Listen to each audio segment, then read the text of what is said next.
All right, welcome back to House Education Wednesday, April 10, 2024. We are going to get some input now from the same folks we just had from the State Board of Education on our ongoing conversation about creating a task force to sort of look at public education. And ask the Vice Chair to kind of sum up for our committee and for our witnesses sort of where we are and what we would like. Yes, I think everyone in this room is well aware. We have been talking really since the beginning of the session, but probably with more urgency as we got closer to town meeting day about the pressure on school budgets this year, the pretty loud public discourse around that. We've had extensive testimony in here, at least I feel like, and I hope that people don't agree, say it, that from the education community about kind of how did we get here? Why are we here? What are the challenges? What are the paths ahead? We've had a couple of big joint sessions with Ways and Means and heard from the education field, and also just heard from a range of legislators across the state in both parties. Clearly, there's no exact consensus. A lot of broad themes have bubbled up around the challenges that we face. I think there's this ongoing tension between, are the challenges systems, policy challenges, or are they funding challenges? Can you separate the two? What order of operations do you have to go in terms of if we're moving towards something, if this is a moment of transformation, which I will say as an editorial, I kind of thought we would be at after COVID anyway, regardless of all the other stuff. That was sort of an inflection point for schools. So here we are now barreling towards the end of the session. There is a draft yield bill that I imagine folks have looked at that came out yesterday that's significantly more than your average yield bill, that is taking different steps in education finance this year, next year, and potentially very big steps in FY27. This committee has talked a lot about and heard a lot about policy should lead. What is the system that we want and need, and then how do you fund it? How exactly you kind of sequence those is challenging, and particularly challenging in kind of political moment that there's a lot of pressure on the education fund and on property taxpayers. And so, this tension we've been feeling, like do something, but don't go too fast. Don't add more incoherence to the system. Don't fragment it further. Don't stress out, don't break a sort of stressed system. So this committee has, and again, I hope I speak for the chair too, I think we could have more candid conversation here too, I think has sort of started to steer towards, instead of taking the policy steps, say maybe around school sizes or around public dollars or around a whole host of things that have, or around social services in schools, things that have risen to the top again and again, create a truly better than anything ever before task force of people who really understand this and have deep roots in the policy, the finance, and in Vermont's history here, to chart the path ahead with some real ambition about the timeline on that, i.e. the task force, the strike force, the design team, if that's where this committee is going. And I think we probably, people can chime in if they feel like, I think there continues to be a tension. Are we talking about creating a task force to set us up to do this stuff? Or are we talking about just doing some of this stuff, putting it in, in a bill or on the yield bill this year? So segue back to our witnesses here. If we are talking about, kind of what is a body, a commission going to look like? You said on CTEs, and I mean, we think, okay, transparent, open, expedited. Like what would a transparent, open, expedited group process look like for the moment we're in, for all that we do know, to not, like, I personally don't think we can ignore what we've heard and pretend like we don't know what some of the challenges are. I think we know quite well what many of them are. Obviously, what ones, how you address them and how those are going to impact different players in our state. Certainly, there's a lot more to figure out. So we would really welcome your thoughts, and I'd welcome the committee to help, like, what are the questions here? from your perspective of, what would a transparent, open, expedited kind of process look like, and who and how would we shape that? And then I would also, and I can repeat this question, but come back to kind of the same question I've been sort of asking a lot of witnesses, which is the sort of the policy and the finance part, like what's the order of operations here? And now that we're not talking just in theoretical, there is a draft yield bill that's potentially taking some significant steps on finance. How does that fit into this timeline about the system, and how might you suggest you think about that right now? I was saying one more Yes. thing that was excellent. Thank you very much. And sort of we don't want this to be a task force with a report that sits on a shelf, obviously. And what are realistic deliverables to the General Assembly, which will ultimately have to create and act on the recommendations of the task force. So just a little question. Those are really important questions. So let's just all start by acknowledging we're in a really tough moment, right? Like, you all are working really hard. Ways and Means is working really hard. District superintendents are working hard. Teachers are working, everybody's working hard. We are at a moment, in my opinion, in this state where a lot of our systems challenges have come to a head all at one time. These challenges aren't unknown. We've seen them, right? We've tried to deal with them piecemeal. I think part of the problem we have right now is you used a word, incoherent, right? Like, we've got policies all over the map, right? It's creating instability, making it hard to know sort of which way to turn, to be a district. Talk to your school principals, talk to your district leaders. They want to leave the field.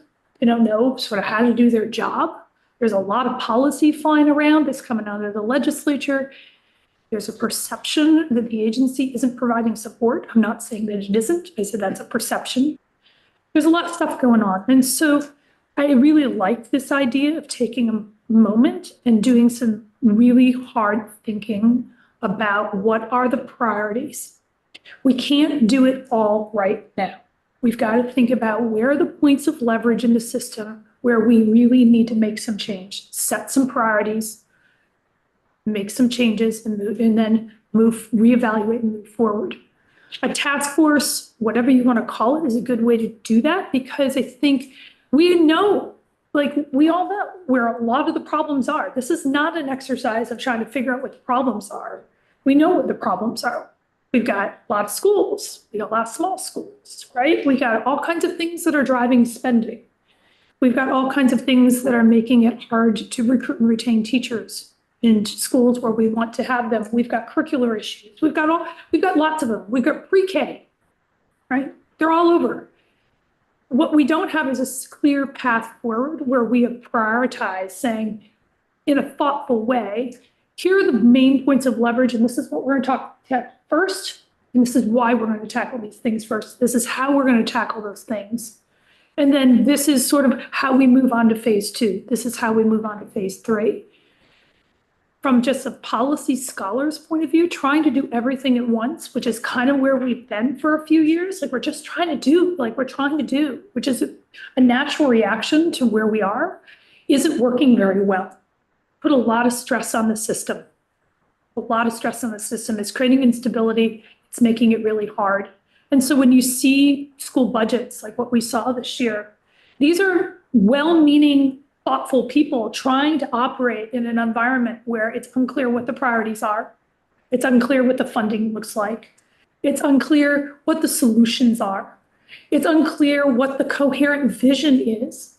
And the importance of a vision is because to move forward, we're going to have some trade-offs. And there are going to have to be some carrots, and there are probably going to have to be some sticks, right? But what I have found over my career is that when people understand where we're going, people are willing to make trade-offs. And what we have right now is everybody's doing the best they can in their own little silo, right? But where's the common interest? Where are we sending the whole system? And so what excites me about the idea of getting a group of thoughtful people together to really think about, yeah, we can talk a little bit about problems. Maybe we can get a little more crisper on what those problems are. But what we really need to do is talk about priorities and map a strategy forward for how we're going to go from here to there. And we also have to have a conversation about what the there is. Where are we going?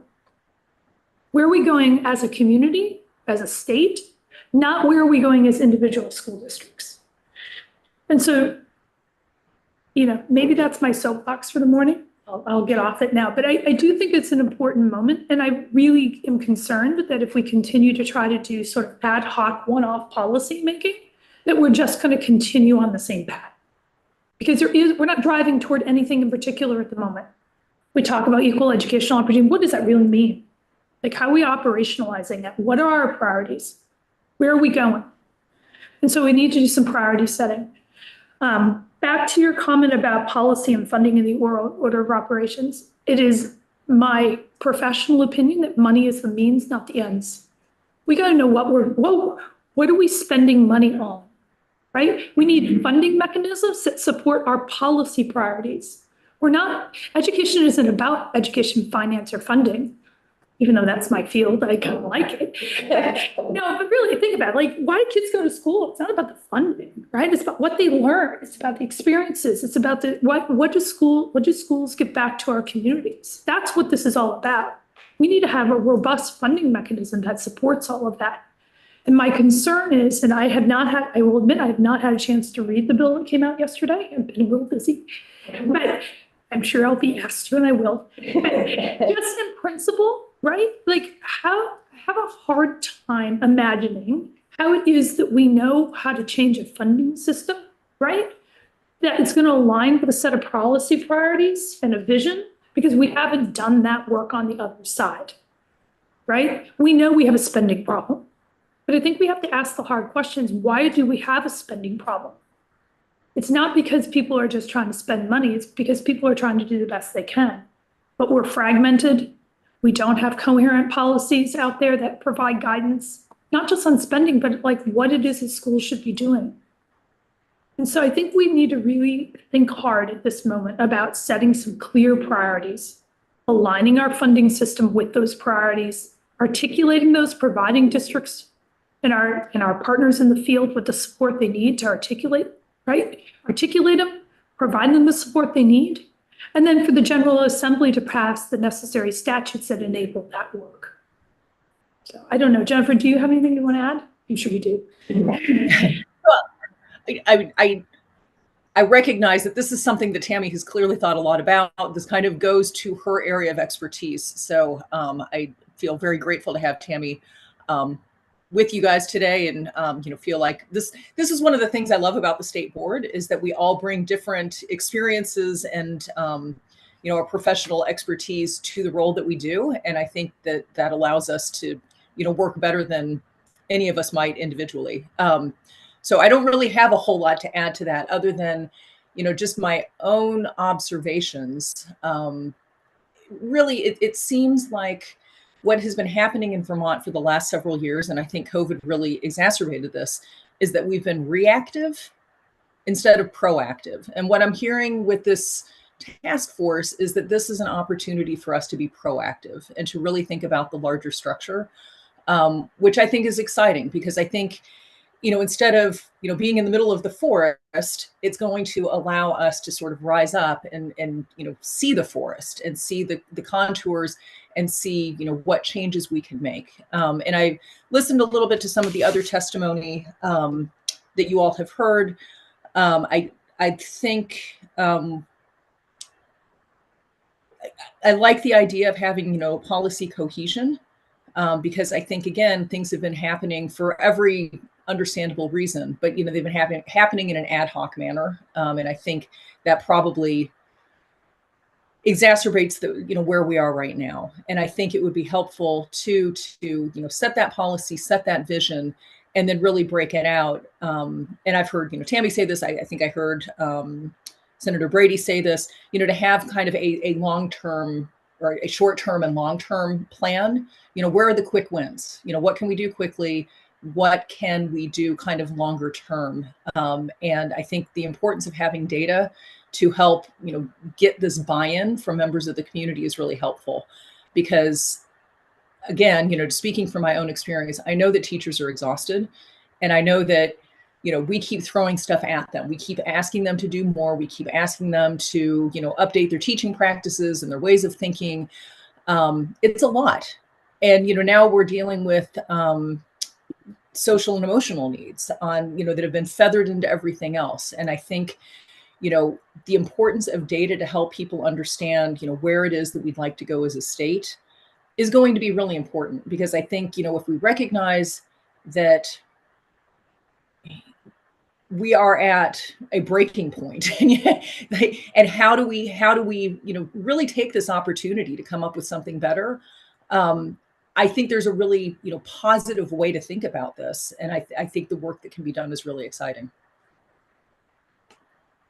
I might add there are models for this. Other states have been in our position, right? And there are models for this, for how other states have gone forward. And to your point, Representative Conlon, some of those models have resulted in work that was actionable that didn't end up on the shelf. And I'm not suggesting that Maryland is exactly how we should do it, but the Kirwan Commission and the blueprint in Maryland is a living document that guides most of the decisions that the agency makes, most of the decisions that the legislature makes around funding, around priorities every year. It's a living document. And again, that's one example. I'm not suggesting that that would be a model necessarily. It would certainly be something we could look at.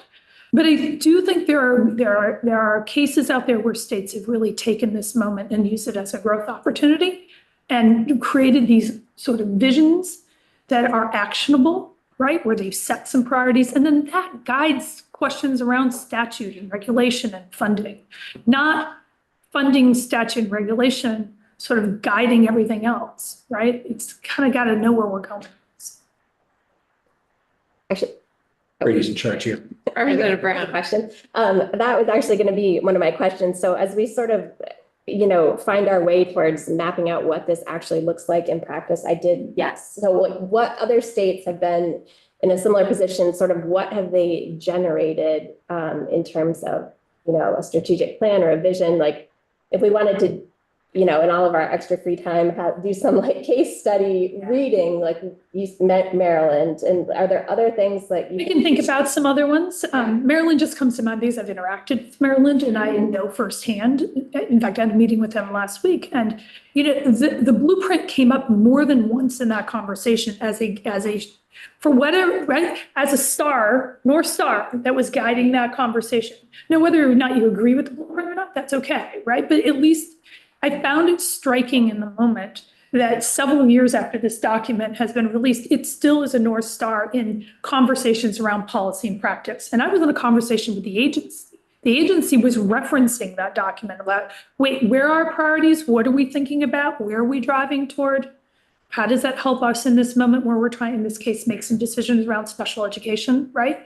And it really struck me in the moment that that would be really helpful to us right now. Right? Where there's some agreement on that. But, just like with everything, I think the other thing we have to acknowledge is that kind of document needs to be developed through a public process where there's buy-in, because there are going to be trade-offs. There are going to be trade-offs. And we all know in our personal and professional lives, sometimes we have to make trade-offs. But you're willing to make trade-offs you're more likely to be willing to make trade-offs when you understand that it's going toward the common good. You can see where that trade-off is going, right? Like if I give up this, but that's going to move us here. We don't have that right now, right? Representative Stone and Representative Boston. I'm going there. You're going We there are. to Maryland? Australia. Because I really want you here. I feel like we do a lot of dancing around like these big decisions that are divisive and may not be popular, but we're not naming them. And I don't want to I can't force you to answer. I don't want to make you feel uncomfortable. But Name the problems. name what these problems are. Like that's what we're here to do, is do hard things and bring up hard topics. And I know that some of the things that are going to be said are going to freak people out, but we just got to put stuff on the table. So I'm wondering if you're willing to do that now. These hard things, what are they? I think that we need to ask lots of people what the hard things are, right? You've already heard a lot of that. I mean, and you've heard a lot of these, like governance, construction, pre-K, right? Like how many times have we all sat around tables like this and like the list is there. I think the challenge is we got to set some priorities, and there is no shortage in this state of good ideas. No shortage of good ideas, right? We need to get the right people at the table, and talk about what the priority, talk about we always talk about identify the condition, elevate them to problems, figure out what the solutions are that align with those problems, right? We've got lots of potential solutions, but we need buy-in too with those solutions, because some of those solutions are going to be hard solutions, right? Closing schools may be one of them, right? Those are hard things. Representative Austin, then Representative McCann. So this is my concern. Yeah. I feel, just having been in education for as long as I have, I've come to the point where I feel like the K-12 system is not connected to the workforce as much as it should be. I mean, I feel like kids sometimes just come off a cliff when they leave 12th grade. That's right. And I feel like the workforce now is traveling at warp speed. Mhm. I feel like we don't, like at this table, I feel like I certainly don't have, even though I've been in education all my life, I have no clue what the education needs to be Mhm. in the future, like Mhm. now, which I think of as a future, people will have to have we'll go through 3 or 4 jobs in a lifetime. AI will be able to do almost anything we are able to do now. So I'm concerned about us coming up with these ideas when there's a world out there that is traveling. It's a new world, and I'm concerned we'll use, like we have, I think in education, like an echo chamber. Mhm. We all talk and we all come up with the same similar ideas. And meanwhile, jobs and the skills and knowledge and understanding and vocabulary, everything they're going to need, we're going to miss. And I'm concerned about that because I think we're not curious enough. I think we need a group of people who are curious. Right, I do too. And I also think that you've hit on a really good point. I mean, we have one of the highest graduation rates in the country and one of the lowest rates of transition to post-secondary education. I would hope that a group like this that comes together would name that problem and think about that problem, right? I think with the strength of doing this is that we get all those things on the table in one place where we can think about this across the board. Like, what are the issues? Not as a one-off issue. Literacy, important issue, but it's one issue, right? Transitions to post-secondary education are another. Construction is another, right? We need to get those all in one place. Workforce, Workforce, is right? huge. We need to get them all in one place. And then we need to say, okay, here's the constellation of stuff we got to manage. How do we now create a strategic plan that takes this all into account and moves it forward, right? Literacy needs to be part of the workforce conversation, right? Like these two things should not be separate from one another, right? And, we need to have conversations about what do we mean from cradle to career? What does that mean in this state? Where does pre-K fit in? Where does PK-16 fit in? Those are the kinds of things we talk about them. We talk about them in the hallway, we talk about them over dinner, we talk about committee tables, but we need to get this all in one place so that we can have a coherent conversation about this is the constellation of stuff that's going on, that's important to us, and not deal with it one by one by one by one, because we're getting bitten to death by a duck, as my mother would say, right? It's a little piece here, it's taking pieces out of us, right? And the little pieces are becoming just more incoherent, right? It's not the same part of the duck that gets bitten. I can do my duck metaphor, right? Like it's not the same part of the duck, right? But it also means that we just don't know where we're going. And then you try to overlay funding policy on that. What are we paying for? Right? How do we create a funding system that supports all the things that are important to us and controls costs? And does it in a way that's transparent and stabilizes the system? Because that's the other thing we have going on right now, right? We're reeling off COVID, which was destabilizing, but we were destabilized before that. right? You talk to teachers in the field, they haven't felt a lot of stability under their feet for a long time. It's pretty frenetic, right? There's a lot going on. We need to stabilize the system so that we've got a solid base on which we can build. We don't have that right. My question was, could you rattle off a few names or I'm public. associations that you would like to see represented on the task force? Perspectives. I think I would talk about perspectives rather than individuals. We're not allowed individual names anyway, so. Yeah, I wouldn't be comfortable doing that. I think about who we need in that conversation. We need teachers, we need principals, we need parents, we need communities, we need legislators, we need agency, not just agency of education, we need our health and human services, our designated agencies, right? State board, we need student voice, right? We need our higher ed, we need our CTE. Now, that sounds like a lot of people. You know, you all know firsthand doing work by committee is a lot of fun. Sorry. So, you know, like, we got to think about that too, but I think we can double count in lots of ways, right? I think there are people who wear lots of hats, and we can think about that. But I think those are the kinds of folks we need at the table.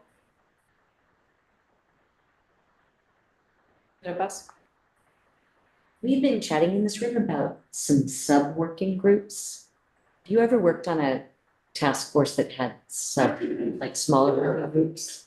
I put a little context on that. I think we've been looking for the concrete. So the example of the select committee on higher education in terms of kind of the structure, who was on it, how then they structured the work within that group with the phased timelines and deliverables has been sort of one concrete thing for us to look to that's Vermont specific as a different charge, but in some ways some similar kind of big systems problems. I think that can be particularly effective if you have a larger group that sets some priorities and you have a subgroup that goes deep while the big group stays broad. I think that can be really helpful, especially if you want to move on a short time frame, right? Not everybody, as you all know firsthand, you can't read everything in depth, right? And so even on the state board, we've moved to a subcommittee structure, which has been highly, highly effective, right? To try to have the full state board do all the work we've done on the EQS would have been impossible.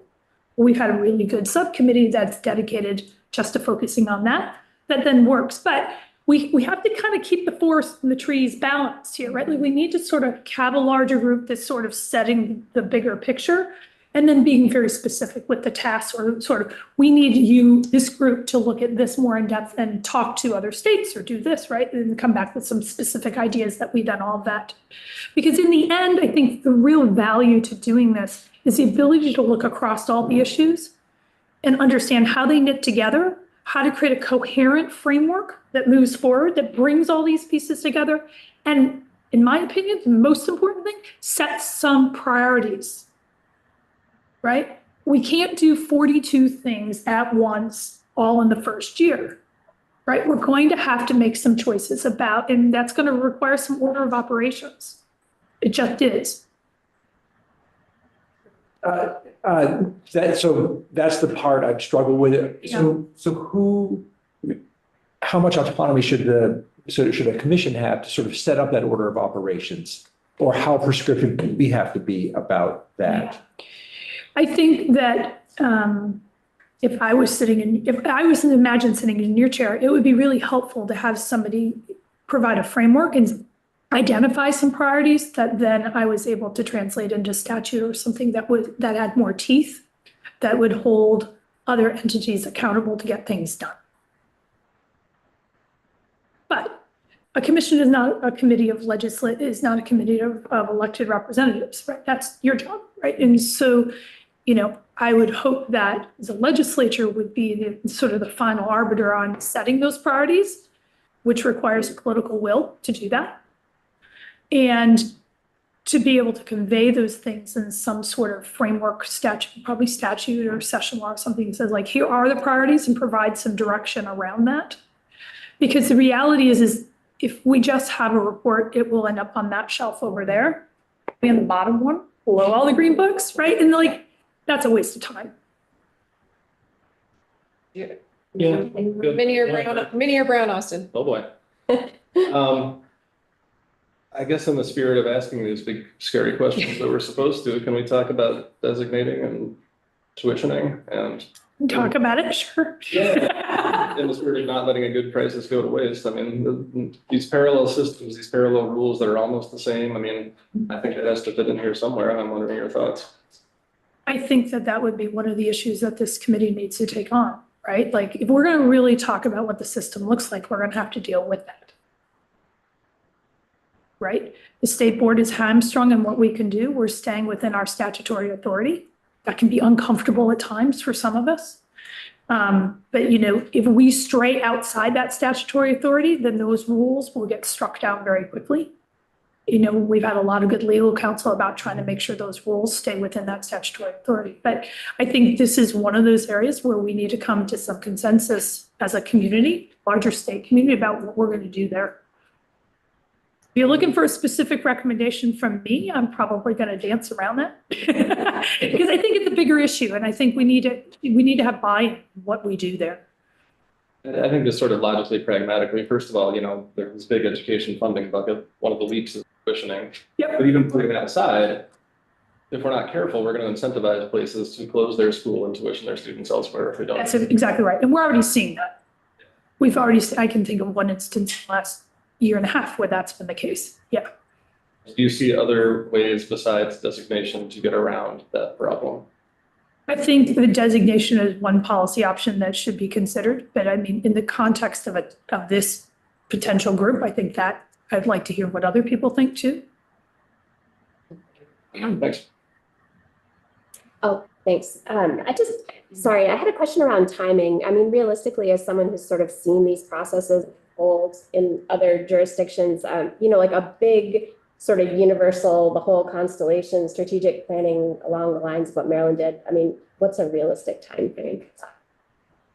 I think that you have to bound the work by the time you have, right? This is something that can take 12 years. It could take 8 months, right? So, you know, I think Senator Hardy and Representative Kornheiser provided a good example of doing some really focused work when they did their task force work on school funding, right?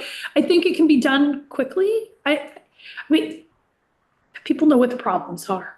I think the hard part is getting people to agree on what the solutions might be, or at least prioritizing the problems we're going to solve. Right. Right. And say, here are the top 3 things we're going to manage next year. Here's some things that we can consider for managing those. Maybe the problem solving then is part of the legislative process, not part of the committee process, but at least we know, like, here are the top 3 things. And when we take care of those top 3 things, here are the next 2. And here are the next 2. Right. And if we solving these problems, we're driving there. Yeah, can I develop? Yeah, so, right, I think as Representative Rady said, I think one of the things some of us are struggling with is sort of the alignment. So would you say that it's not necessarily, one possible recommendation would be to sort of, you know, like create that stepped approach, you know, things that are sort of short term, while this sort of longer term visioning process is also like an overlay, like could take a little bit longer than that? I think the 2 things need to go together. I think we got to know where we're driving to it, right? And we're going to have to lay out some clear short-term, medium, long-term steps that are moving there. And that's going to take a lot of consensus in the field, right? It's going to take consensus in this building, and it's going to probably take some political wherewithal too, because I don't know that these are all going to be universally popular decisions. They might be hard. But I do believe that I've not met anyone in this state who doesn't care deeply about education, right? And I got to believe, and I also know that I haven't met anybody who doesn't think we're in the middle of a crisis, right? And so I think this is a policy window for us to have those hard conversations and acknowledge we can't do it all. We got to set some priorities. We need to get the right people at the table and figure this out. So again, when I was on the school board, I would always think about when our students left CBU, when they graduated, what were the skills, knowledge, attitude, values, everything that they would need. And I was really clear. I mean, it was clear to me what they needed to graduate to be successful. You know, for a student graduating in 2030, I have no idea. I have no clue. I mean, certainly probably literacy, STEM. I'm imagining heavy STEM, but and then I would back down, like, what do they need in kindergarten? What do they, in order to get to that graduation, what skills and knowledge do they need? And I'm trying to understand how we look at that, like how we know what kids will need. I don't know we're gonna know Mhm. for sure in 2030, but I think we've got a pretty good idea in the field around like what are the key building blocks, right? And I think my understanding is that the key to the future is flexibility, right? You need to have adaptable, transferable skills that allow you to adapt, but that all that flexibility and those transferable skills have to be on a really solid base of some core academics, right? Some core knowledge around literacy, civics, And, we have good standards. We have good academic standards in this state. We really do, right? Where we're struggling is with the larger framework for how we organize schools, right? And how we pay for them. Stone? I was wondering if it's appropriate for her to look at the board. We took input from other parties who were here last week, just because I know that we're moving at record speed with this amendment for the yield. To look at the task force, would it be beneficial to look at what we have and get input? I guess if you have specific questions as to what we've sort of come up with, that would, Yeah. I'm not sure making the witness read the whole thing and all. Okay, then never mind. Request. Never mind. This is that is just was capturing some of our brainstorming last week, but I think needs some refining and, getting clearer on where things overlap.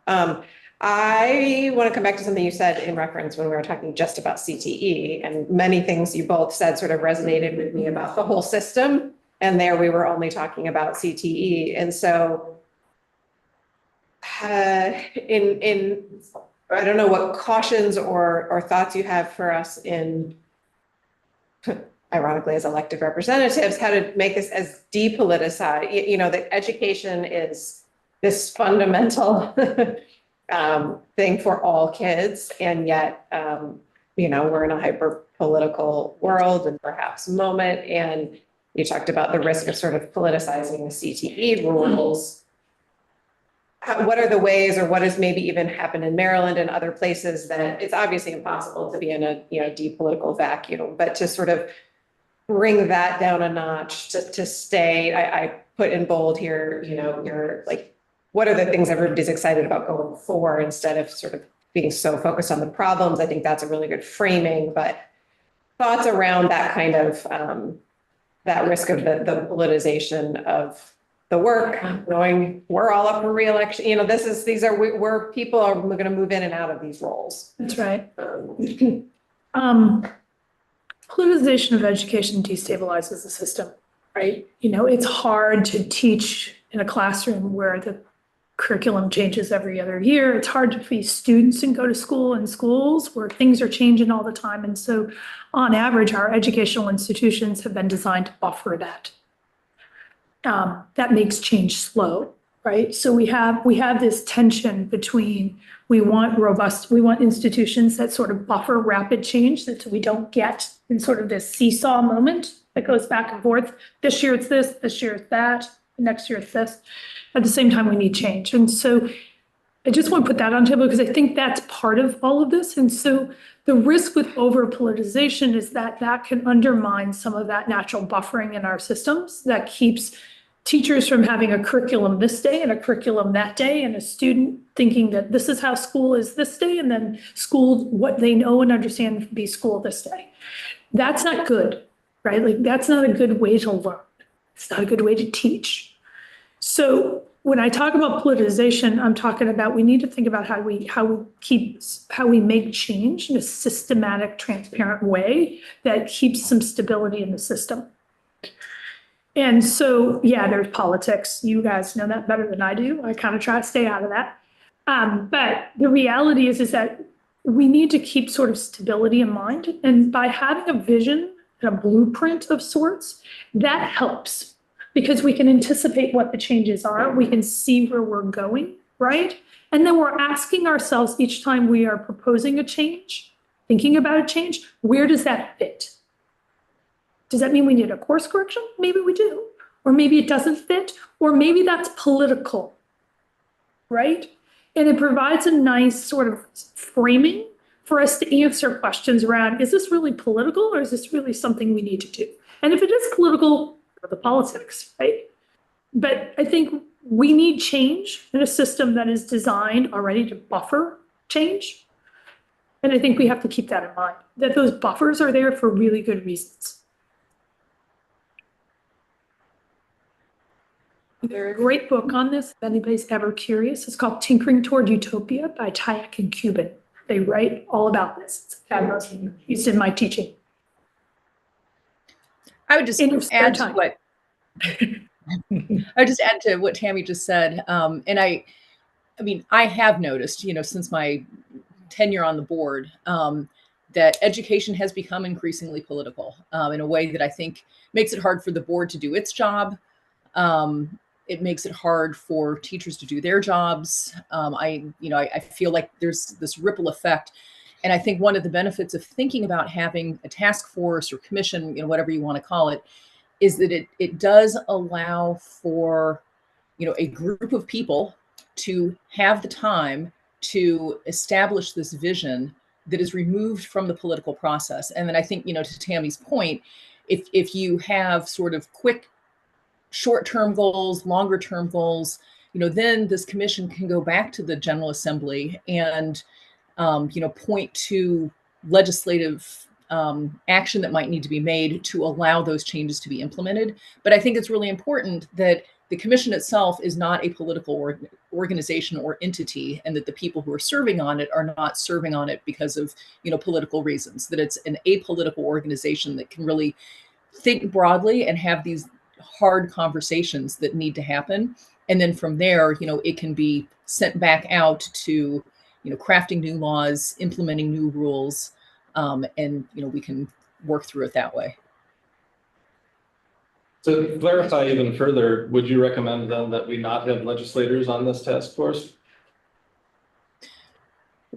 Well, that's a good question. I don't know, but I think, I don't think that they would necessarily not serve a role. I think that they would be a really good liaison between sort of seeing what vision is being developed and sort of then understanding how to parlay that back into legislative action.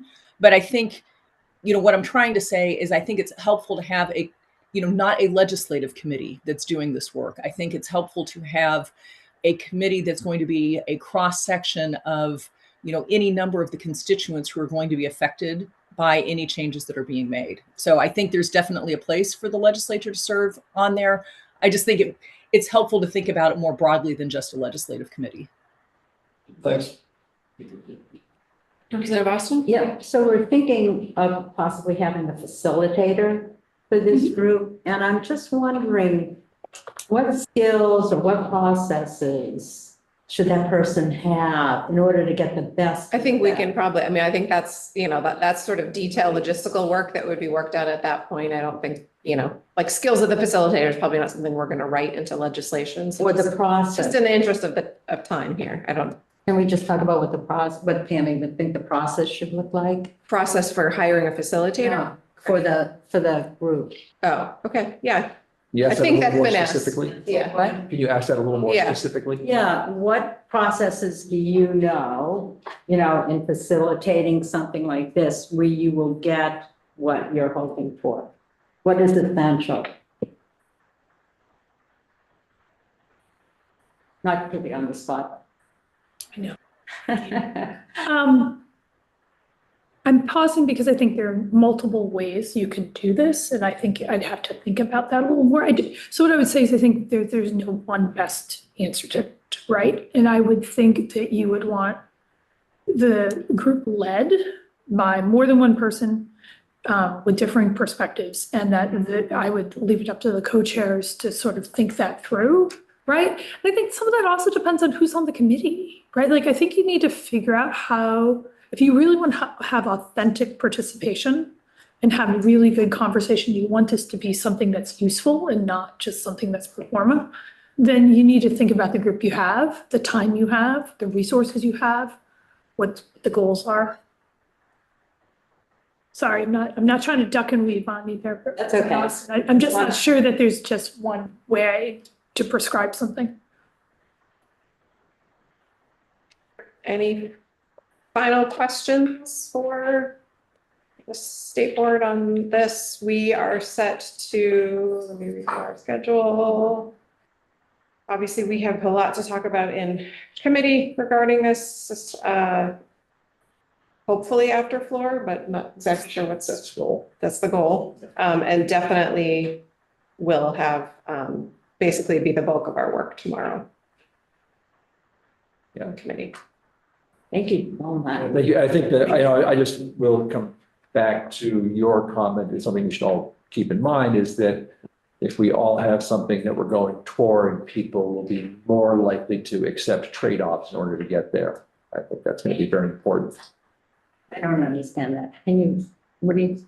Well, I'm. In terms of our I'm strictly community? stealing words here. In terms of the committee, the task force? Yes, yeah, to develop what is our educational vision for Vermont? Mm-hmm. How do we get there is going to require these difficult trade-offs we all keep talking about. But without that vision, or with that vision, people are more likely to come together on those trade-offs. Yeah, Representative, I think what I was saying is I think there's some, I'll just be pointing. I think we have some hard decisions to make. Really, and part of the reason we are where we are is we've kind of been dancing around making hard decisions.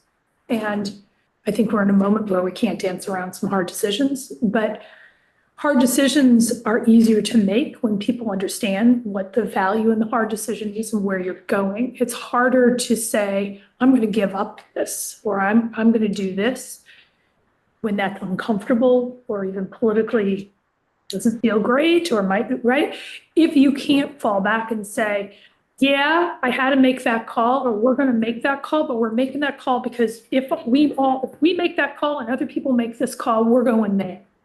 And when we go there, we all benefit, right? And I think that's part of what we have right now. It's just, I think school boards are doing a great job out there. They're trying to make decisions about their schools, but where we all going here, right? Like where's the system going? So that's what I meant by that.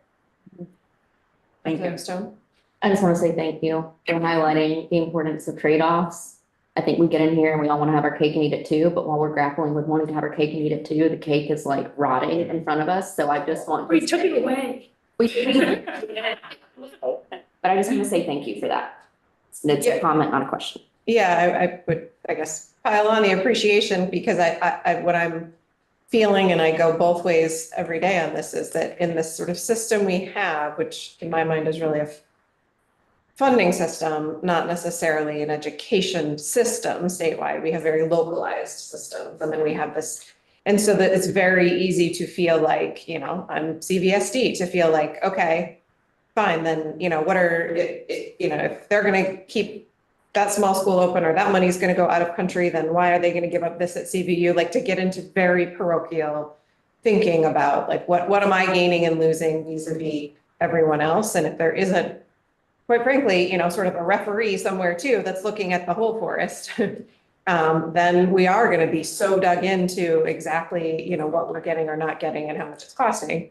And some of that will never go away. I mean, it's, you know, education is Human nature. It's visceral, it's human nature, but I do, to me, this is this like tension that's, in my mind, reaching a breaking point sort of the like, you know, okay, the money's all here, the decisions are all here, you're gonna feel it acutely, but you're gonna feel like you have no control here, like that sort of disconnect. And knowing that we want to have to stay within the Brigham decision and a pretty progressive, you know, trying in this state, as best I can tell, to break down the horrific reality in this country that demography is often destiny, that, you know, that it isn't just where you live, dictate where you were born, dictates where you go to school and your odds of so many things in life. Like, kudos to a lot of things that have happened over many years and legislators and bills and court cases that have kind of brought us here. And how do we do it sustainably so we don't cannibalize each other? But you actually, if I may just make one last point, you bring up something that's really important. Right, so our funding system right now is based, right, like all the budgets go into a common pot. So when Winooski does something or South Burlington does something, everybody effectively pays for it. We have a funding system that is based on this commonality, right, which is on trust, right? And the idea that when this district makes a decision, it's taking into account the decisions of everybody else. That's how the funding system is built right now. That's not how our policy system is built, right? And so we have a misalignment there. And that's part of the reason I say I'm not advocating for the current funding system or even a new one. All I'm saying is that this is one of those things where we've got to make sure that the money lines up with all the other systems and structures that we have. And it is not right now. It's got to be the means, not the ends. And so my concern is when we start by talking about revenue policy leading the charge, right? Before we figure out what we're doing for the systems, I have a hard time understanding or seeing how we end up in a better place. Thank you very much. Thank you, everyone. It's nice to see you. 5-minute break and Let's do a hard 5-minute break, be back here at 11 for our next. Jennifer, thanks for